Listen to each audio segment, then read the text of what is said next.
Salut à tous, je suis Rivaros Wadjainokam, juriste en droit du travail. Aujourd'hui, nous allons parler d'une thématique importante aussi qui suscite beaucoup de débats et qui est sujet à polémique.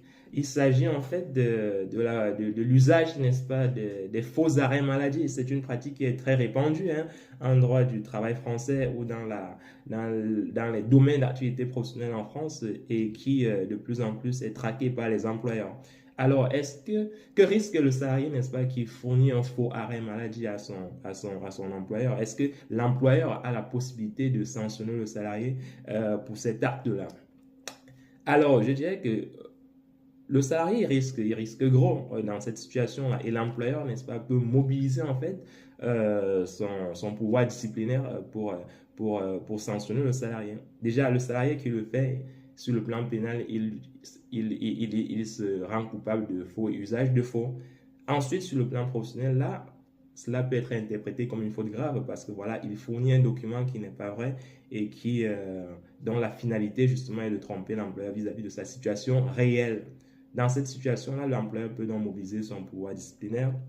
Nous recommandons, au regard de cette situation, de convoquer le salarié. Ce n'est pas une obligation, mais c'est une recommandation que nous faisons, c'est de convoquer le salarié dans cette situation. Une fois que la forfaiture a été découverte, il faut convoquer le salarié à un entretien préalable.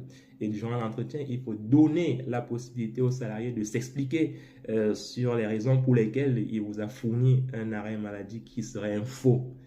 Et en fonction de ces explications, donc vous pourrez calibrer, n'est-ce pas, l'échelle de la sanction que vous souhaitez lui infliger en fonction de ce qu'il vous dira durant cet entretien. Si vous estimez que voilà, ces raisons sont plus ou moins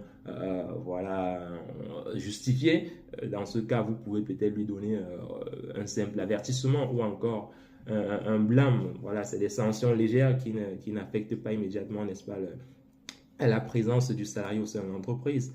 En revanche, si vous constatez que voilà, les faits sont d'une certaine gravité et que voilà, les raisons qu'il vous donne ne permettent pas de justifier son agissement, son comportement, dans ce cas, vous pouvez envisager une sanction beaucoup plus lourde, par exemple une mise à pied disciplinaire ou encore un licenciement. Voilà, dans tous les cas, voilà, vous devrez prendre une réponse, on va dire, une décision à l'issue de cette procédure disciplinaire. Donc, pour vous les salariés, lorsque vous êtes en arrêt maladie, rassurez-vous de consulter un véritable médecin qui va vous délivrer en fonction de votre situation un véritable arrêt maladie qui peut être vérifié et vérifiable. Évitez de